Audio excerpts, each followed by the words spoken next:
गुरु अमरदास महाराज जी ने जिथे वड मुला कारज किया उत्थे ध्यान देना जी। जोड़ मेले का आरंभ जिहड़ा सिखां दे विच जोड़ मेला शब्द आपां सुणदे आ ना सारे ही। हुण आप जी दे विचों भैणां भी नौजवान भी वड्डी छोटी उम्र वाले बजुर्ग सारे आपां कहने भी साडे पिंड जोड़ मेला है। रिश्तेदार भी आउंदे ने भी जोड़ मेले ते चले आ। सोचो अपने मनां दे विच गुरदेव ने इनू आरंभ किया सी। जोड़ का शब्द है जुड़ना, मेले का अर्थ है इकट्ठ। इहदी आरंभता गुरु घर दे विचों होई है, गुरु नानक देव जी के घर विचों कि गुरु के घर विच गुरमत नाल जुड़न वालियां दा इकट्ठ उहनूं जोड़ मेला कहा जाता सी। मुआफ करना अज जोड़ शब्द निकल गया, बहुतियां दी सुरत दे विच सिर्फ मेला शब्द रह गया है। मुआफ करना सिर्फ मेला शब्द रह गया है। बहुत ही गिणती इस तरह की रह जाती है। आप जी की गल नहीं मैं कर रहा, विरले भागा वालियां नूं छड्ड के बहुते मिलना ही समझते हैं भी रिश्तेदारां नूं मिल लिया, भैणां भैणां मिल पईयां, दोस्त मित्र मिल पे, रिश्तेदार मिल पे, विछड़े हुए पुराने समय के मिल पे। चलो चंगी गल है, विछड़ियां दा मिलाप होवे, चंगी गल है। पर गुरु नाल जुड़न वालियां दा विरला ही विचों शौक ते चाह हुंदा है। इहदी आरंभता गुरु अमरदास महाराज जी ने कीती सी। संगत जी मैं आह वाली बेनती तुहाडे नाल विशेष तौर पर सांझी कर लगा है भी बड़े महान चढ़दी कला दे जीवन वाले गुरदेव के चरणों में सिख आउंदे सन।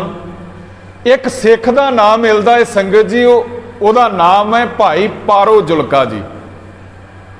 हजूर दे दरों घरों इन्हों परमहंस की उपाधि भी दात प्राप्त हुई है। परमहंस कुछ पंछियों की दुनिया दे विच पंछियों के नावां का जिक्र चलता है जी। जिवें कोयल नूं सारे पसंद करते हैं सुनना, पर कां नूं कोई नहीं जे पसंद करता। कां बोलता होवे ना, बंदा हाक मार के ढीम मार के डाउंदा है, कहंदा है सिर पीड़ लाउंदा है। कां बोलो जी, सिर पीड़ लाउंदा है। ते कोयल बोलती होवे ते बंदा कान डाह के सुनता है, कहंदा बड़े मिठे इहदे बोल ने। हुण इसे तरह गुरबाणी विच हंस शब्द की वरतों की गई है। साहिब बाणी अंदर कहते ने सरवर हंस तुरे ही मेला खसमे एवे पाणा। सरवर इत्थे कौन है? गुरु, गुरबाणी, गुरु की संगत। ते इत्थे हंस किहनूं कहा गया जी? सवाल पैदा होंदा है, हंस कहा गया सिख नूं। जदों असीं ये भुख लैके घरों तुरदे आ ना, साचा नाम बोलो जी प्यारिओ, साचा नाम मेरा आधारो, साच नाम आधार मेरा जिन भुखा सब गवाइयां। जदों सच्चे नाम की आपां भुख लैके भी घर विचों कोई वीर तुरे, कोई भैन तुरे, कोई बजुर्ग घरों तुरे, वो आखे भी चलो गुरुद्वारे चलते नितनेम सुनते हैं, जपजी साहिब का जाके पाठ करते जां सुनते हैं, संगत विच कोई गुरु का बचन सरवण करते हैं। साहब कहते उदों याद रखी इधर नूं आउण वालिया मेरे घर वाल नूं तेरे अंदर हंस की बिरती पैदा होगी, तू उदों हंस बन गया है। पर की करिए जी, बंदा कां भी बन जाता है जदों माड़ियां थावां ते मनुख चुंझा मारदा है, माड़ियां गल्लां सुनदा है, माड़ियां गल्लां च hungaरा दिंदा है, बुरा वेखदा है, बुरा सुनदा है, उदों मनुख का सुभाਅ जिहड़ा है वो कां वर्गी बिरती का भी बन जाता है। क्योंकि कां का सुभाਅ है घिओ विच भी चुंझ मार जाता है, मक्खण विच भी चुंझ मार जाता है, आटे दे विच भी चुंझ मार जाता है, पर रूड़ी ते गंदगी विच जाके भी वो चुंझ मार दिया करता है।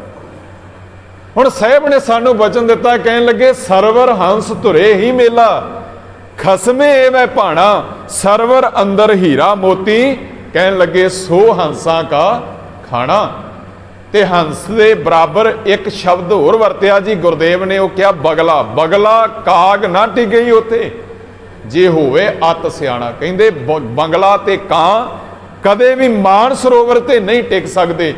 कहण तो भाव है कि गुरु की संगत, गुरु की सेवा, ये जिहड़े सेवावां इकट्ठ जुड़ते ने ना गुरु सवारे बाणी पढ़न वालियां दे, ये सारियां नूं चंगे नहीं जे लगदे,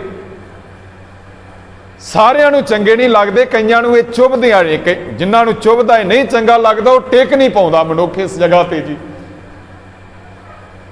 हुण सिख दा नां सी जी परमहंस की उपाधि मिली, नां सी पारो जुलका। दुआबे दे रहण वाला सिख है। गुरु अमरदास जी के दरबार विच गोइंदवाल साहिब आउंदा है, लम्मे दिन आके सेवावां करता है।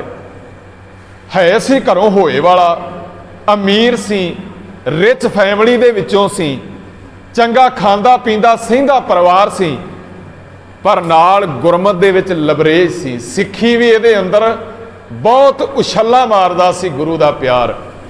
ਇਹਨੇ ਪਹਿਲੀ ਵਾਰ ਖਾਲਸਾ ਜੀ, ਆ ਜੋੜ ਮੇਲੇ ਜਿੱਥੋਂ ਆਰੰਭ ਹੁੰਦੇ ਨੇ, ਪਹਿਲੀ ਵਾਰ ਇਹ ਸਿੱਖ ਨੇ ਧੰਨ ਧੰਨ ਗੁਰੂ ਅਮਰਦਾਸ ਮਹਾਰਾਜ ਜੀ ਦੇ ਚਰਨਾਂ ਵਿੱਚ ਹੱਥ ਜੋੜ ਕੇ ਇੱਕ ਅਰਦਾਸ ਕੀਤੀ ਹੈ, ਕਿਉਂਕਿ ਇਹਦੀ ਸੇਵਾ ਤੋਂ ਖੁਸ਼ ਹੋਏ ਹਜ਼ੂਰ, ਇਹਦੀਆਂ ਸੇਵਾਵਾਂ ਤੋਂ, ਇਹਦੀ ਜ਼ਿੰਦਗੀ ਤੋਂ, ਇਹਦੇ ਜੀਵਨ ਤੋਂ ਖੁਸ਼ ਹੋਇਆ ਮੇਰਾ ਸਤਿਗੁਰੂ ਗੁਰੂ ਅਮਰਦਾਸ ਮਹਾਰਾਜ, ਜਿਨ੍ਹਾਂ ਦੇ ਬਾਰੇ ਆਪਾਂ ਪੜ੍ਹਦੇ ਹਾਂ, ਭਲੇ ਅਮਰਦਾਸ ਗੁਣ ਤੇਰੇ, ਤੇਰੀ ਉਪਮਾ ਤੋਹੇ ਬਣਿਆ ਵੇ। ਗੁਰੂ ਅਮਰਦਾਸ ਮਹਾਰਾਜ ਅੱਜ ਖੁਸ਼ ਹੋਏ, ਕਹਿਣ ਲੱਗੇ ਸਿੱਖਾ, ਤੂੰ ਇੰਨੇ ਲੰਮੇ ਸਮੇਂ ਤੋਂ ਗੁਰੂ ਨਾਨਕ ਦੇ ਘਰ ਵਿੱਚ ਆਉਣਾ ਹੈ, ਸੇਵਾਵਾਂ ਕਰਦਾ ਹੈ, ਇੰਨਾ ਉੱਚਾ ਸੁੱਚਾ ਤੇਰਾ ਬਾਣੀ ਵਾਲਾ ਜੀਵਨ ਹੈ, ਕਦੇ ਕੁਝ ਮੰਗਿਆ ਨਹੀਂ ਹੈ। ਬਾਕੀ ਸਾਰੇ ਆਉਂਦੇ ਨੇ ਗ੍ਰਸਤੀ ਕਿਰਤੀ, ਕੋਈ ਨਾ ਕੋਈ ਦਾਤ ਮੰਗਦੇ ਨੇ, ਇੱਥੋਂ ਝੋਲੀਆਂ ਭਰਾ ਕੇ ਜਾਂਦੇ ਨੇ, ਪਰ ਸਿੱਖ ਜੀ ਤੁਸਾਂ ਨੇ ਕਦੀ ਕੁਝ ਮੰਗਿਆ ਨਹੀਂ ਹੈ। ਅਸੀਂ ਚਾਹੁੰਦੇ ਹਾਂ ਅੱਜ ਤੁਸੀਂ ਕੁਝ ਮੰਗੋ। ਹੁਣ ਕਮਾਲ ਦੀ ਇਹ ਗੱਲ ਹੈ ਜੀ, ਜਦੋਂ ਗੁਰੂ ਆਪ ਕਹਿ ਰਿਹਾ ਹੋਵੇ ਵੀ ਸਿੱਖਾ ਕੁਝ ਮੰਗ, ਤੇ ਸਾਡੇ ਵਰਗਾ ਕੋਈ ਹੋਵੇ ਤਾਂ ਜਿੰਨੀ ਕੁ ਮੱਤ ਹੋਵੇਗੀ, ਜਿੰਨੀ ਕੁ ਸਮਝ ਹੋਵੇਗੀ, ਉਹਨਾਂ ਕੁ ਕੁਝ ਹੀ ਮੰਗੇਗਾ ਨਾ। ਪਰ ਵੇਖੋਗੇ ਇੰਨਾ ਉੱਚਾ ਸੁੱਚਾ ਪਰਉਪਕਾਰੀ ਜੀਵਨ ਹੈ ਗੁਰੂ ਦੇ ਪਿਆਰੇ ਦਾ। ਤਾਂ ਹੀ ਬਾਣੀ ਅੰਦਰ ਸਾਹਿਬ ਨੇ ਕਿਹਾ, ਜੀ ਦਾਨ ਦੇ ਭਗਤੀ ਲਾਇਨ ਹਰ ਸਿਉ ਲੈਣ ਮਲਾਏ, ਜਨ ਪਰਉਪਕਾਰੀ ਆਏ।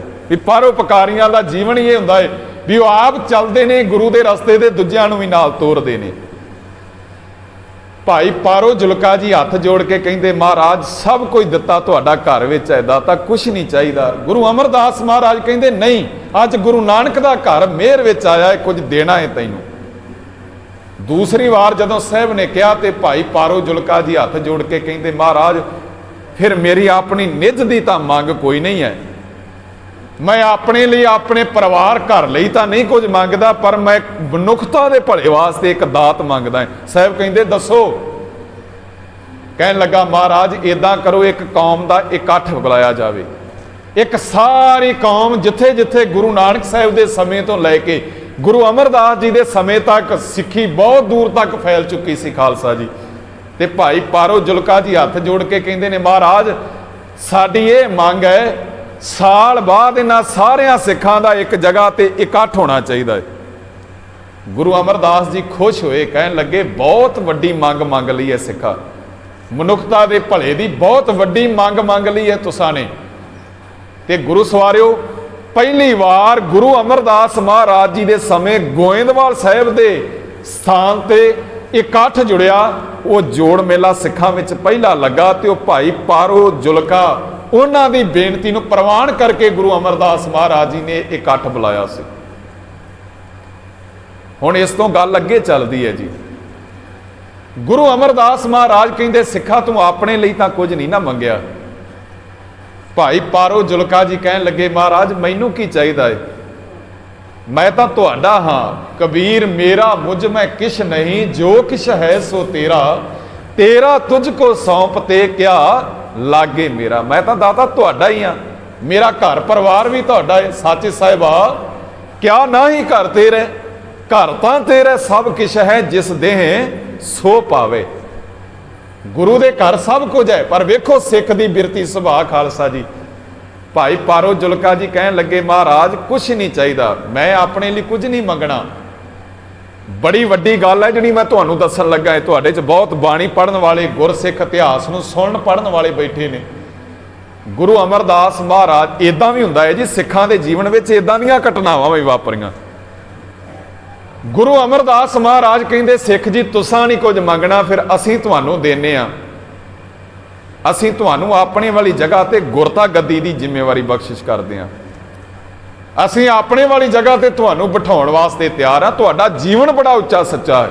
ਭਾਵੇਂ ਕਿ ਗੁਰੂ ਅਮਰਦਾਸ ਜੀ ਨੇ ਬਾਅਦ ਵਿੱਚ ਗੁਰਤਾ ਗੱਦੀ ਦੀ ਦਾਤ ਭਾਈ ਜੇਠਾ ਗੁਰੂ ਰਾਮਦਾਸ ਜੀ ਨੂੰ ਬਖਸ਼ਿਸ਼ ਕੀਤੀ ਹੈ, ਪਰ ਇਤਿਹਾਸ ਵਿੱਚ ਇਹ ਵੀ ਦਰਜ ਹੈ ਖਾਲਸਾ ਜੀ, ਗੁਰੂ ਅਮਰਦਾਸ ਆਪਣੇ ਸਿੱਖ ਤੇ ਇੰਨੇ ਖੁਸ਼ ਹੋਏ, ਭਾਈ ਪਾਰੋ ਜੁਲਕਾ ਜੀ ਨੂੰ ਕਹਿਣ ਲੱਗੇ, ਅਸੀਂ ਤੁਹਾਨੂੰ ਆਪਣੀ ਜਗ੍ਹਾ ਤੇ ਬਿਠਾ ਕੇ ਨਮਸਕਾਰ ਕਰਨ ਵਾਸਤੇ ਤਿਆਰ ਆ। ਤੇ ਵੇਖੋ ਖਾਲਸਾ ਜੀ, ਸਿੱਖ ਦਾ ਹਿਰਦਾ ਭਾਈ ਪਾਰੋ ਜੁਲਕਾ ਜੀ ਕਹਿਣ ਲੱਗੇ, ਨਾ ਮਹਾਰਾਜ, ਇਸ ਤਖਤ ਤੇ ਤੁਸੀਂ ਬੈਠੇ ਸ਼ੋਭਦੇ ਹੋ। ਆਖੋ ਸਤਨਾਮ ਸ਼੍ਰੀ। ਮਹਾਰਾਜ ਸਿੱਖ ਤੁਹਾਡਿਆਂ ਚਰਨਾਂ 'ਚ ਬੈਠਾ ਹੀ ਸ਼ੋਭਦਾ ਹੈ। ਇਹ ਜਗ੍ਹਾ ਤੇ ਤੁਸੀਂ ਬੈਠੇ ਹੋਏ ਚੰਗੇ ਲੱਗਦੇ ਹੋ। ਇਹਨੂੰ ਕਹਿੰਦੇ ਨੇ ਜੀ ਸਿੱਖੀ। ਅੱਜ ਵੀ ਤੁਸੀਂ ਦੇਖੋਗੇ ਨਾ, ਜਿਹੜੇ ਭਾਵਨਾ ਵਾਲੇ, ਜੇ ਆਪਾਂ ਦਰਬਾਰ ਸਾਹਿਬ ਜਾਈਏ, ਬਾਬਾ ਬੁੱਢਾ ਸਾਹਿਬ ਜਾਈਏ, ਤਰਨਤਾਰਨ ਸਾਹਿਬ ਜਾਈਏ, ਆਨੰਦਪੁਰ ਸਾਹਿਬ ਜਾਈਏ, ਹਜ਼ੂਰ ਸਾਹਿਬ ਜਾਈਏ, ਭਾਵੇਂ ਇਸ ਤਰ੍ਹਾਂ ਆਪਾਂ ਪਿੰਡ ਵਾਲੇ ਗੁਰਦੁਆਰਾ ਸਾਹਿਬ ਆਈਏ, ਜਿਹੜਾ ਭਾਵਨਾ ਵਾਲਾ ਸਿੱਖ ਹੈ ਨਾ, ਉਹ ਪਿੱਛੇ ਹੱਥ ਜੋੜ ਕੇ ਖਲੋ ਜਾਂਦਾ ਹੈ ਵੀ ਕੋਈ ਨਹੀਂ, ਜਦੋਂ ਗੁਰੂ ਅੱਗੇ ਕਰੇਗਾ ਮੈਂ ਆਪਣੇ ਆਪ ਹੀ ਅੱਗੇ ਹੋ ਜਾਣਾ ਹੈ। ਤੇ ਜਿਹੜੇ ਥੋੜੀ ਮੱਤ ਵਾਲੇ ਹੁੰਦੇ ਨੇ, ਉਹ ਦੂਜਿਆਂ ਨੂੰ ਪਛਾਣ ਕਰਕੇ ਆਪ ਅੱਗੇ ਹੋਣ ਦਾ ਯਤਨ ਕਰਦੇ ਨੇ। ਪਰ ਬਾਣੀ ਵਿੱਚ ਦਰਜ ਹੈ ਬੋਲ, ਪਾਛਿੰ ਕਰੋਤ ਅਗਰ ਨੀਵੇਂ ਨਰਾਸਿੰਘ ਆਸ ਪੂਰਨੇ। ਗੁਰੂ ਅਰਜਨ ਦੇਵ ਜੀ ਕਹਿੰਦੇ, ਇਹ ਤਾਂ ਗੁਰੂ ਦੀਆਂ ਖੇਡਾਂ ਨੇ ਪਿਆਰਿਆ, ਹੋ ਸਕਦਾ ਤੈਨੂੰ ਪਿੱਛੋਂ ਲਿਆ ਕੇ ਉਹ ਸਾਰਿਆਂ ਤੋਂ ਅੱਗੇ ਖੜਿਆਂ ਕਰ ਦੇਵੇ। ਪਰ ਮੈਂ ਦੂਜਾ ਪਾਸਾ ਵੀ ਬਿਆਨ ਕਰਨ ਲੱਗਾ ਹੈ ਜੀ।